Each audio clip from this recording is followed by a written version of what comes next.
The key to maximizing efficiency in the greenhouse is to always have two mixtures pre-made and ready to go at all times. The first is dry potting soil, and the second is our fertilizer base. To make the dry potting soil for our soil blocks, we need one large bin to store the potting soil mix and one sealable bucket for our fertilizer base mix. Then, we need the ingredients shown here. Let's talk about the fertilizer base mix first, since we need to mix that before anything else anyway. The fertilizer base mix is mixed and stored separately from the rest of the dry mix and is made from equal parts blood meal, triple superphosphate or colloidal phosphate, as long as it's phosphate, and green sand. Mix and store your fertilizer base in a bucket that can be sealed off so that it's ready to go whenever you need to make a new batch of soil blocks. Now, in a large tub, let's make the dry mix. For this we need 3 buckets of peat moss, a half cup of lime mix, 2 buckets of coarse sand like perlite or vermiculite, 3 cups of base fertilizer mix, 1 bucket of topsoil, and 2 buckets of compost. Mix together thoroughly, and your dry mix will be ready. This recipe yields a little more than 11 trays of 36 cells each. That's 396 cells total. Whenever it's time to plant in the greenhouse, we mix the dry potting soil with water to create our soil blocks where our seeds will begin germinating. Here are the tools we need for this part of the process. Our pre-made dry soil mix, access to water from a hose, the soil block maker or blocker, seedling trays, a tray for mixing wet soil block mix, and this can be any container with a hard surface and a depth thicker than that of the blocks you'll be making, and your seeds. The first step is to determine the number of soil blocks you'll need for the amount of vegetables you need to produce. To figure this out, start with these questions. How many plants fit in a bed with an area of 100 feet by 3 feet? How many beds of a given crop do you need to plant? From there, you can do a rough estimate of how many soil blocks you'll need to create, and therefore how much wet mix and how many seedling trays you'll need. Step 2. Pour some dry soil mix into your tray and add water until you get to about this consistency. The wet mix is moldable, and if you squeeze it in your hands, you'll see that just a little bit of water drips out, like this. Step 3. Grab your soil block maker and seedling tray, then stack up the soil into a corner of your bin so that you'll be able to fill up this soil block maker. Press down into the mix using the soil block maker with a wiggling or twisting motion to help seat the material so the soil blocks correctly form. Lift the soil block maker, placing it over your seedling tray. This is a tricky part. To eject the blocks, squeeze the spring-loaded handlebars together and lift the soil block maker in one smooth motion. Now, you have your first set of freshly formed soil blocks. Just look at those cute little brownies.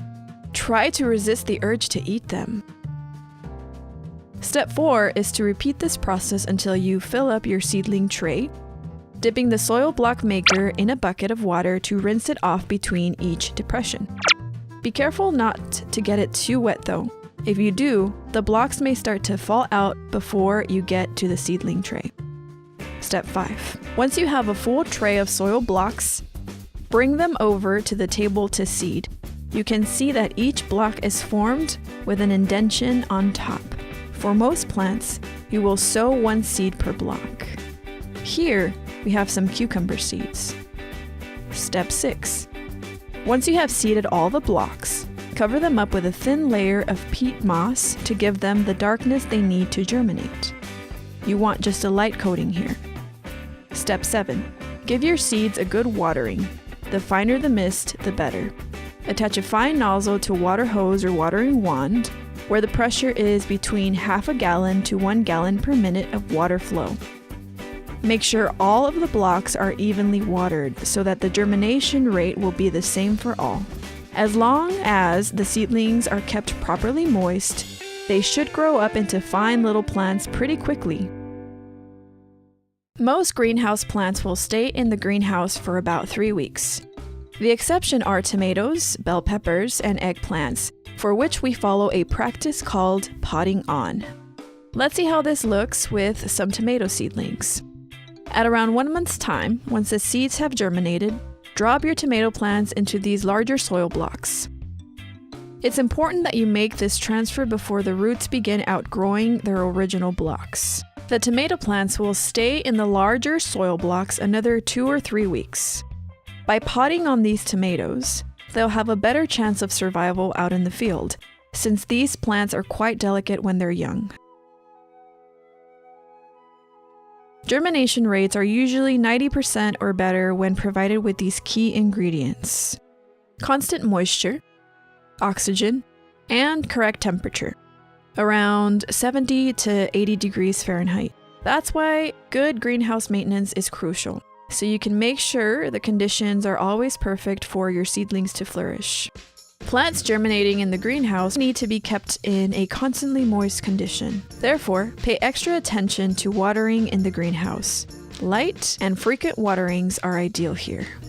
To help maintain the temperature at around 70 to 80 degrees Fahrenheit, you can open the doors, windows, and side of the greenhouse from time to time to allow for better air circulation. A fan will also help to keep a constant temperature. You are going to be spilling soil constantly, but do your best to keep the floor swept. More to the point, make it a habit to keep the weeds out. You shouldn't let anything be growing in your greenhouse that will affect your seedlings. Don't add these weeds to your compost pile, but do get them out of the greenhouse. Keep the vegetation open and continually monitor the plants to make sure they are not outgrowing their space in the greenhouse. You want to have good air circulation, otherwise, if things get too crowded, you run the risk of accumulating mold and disease. This plant, for example, is too big already. You'll also be able to tell if a plant is ready to be transplanted once the leaves start touching each other. If you notice this, you should transplant that day if possible. Once your seedlings start outgrowing their soil blocks, it's time to transplant.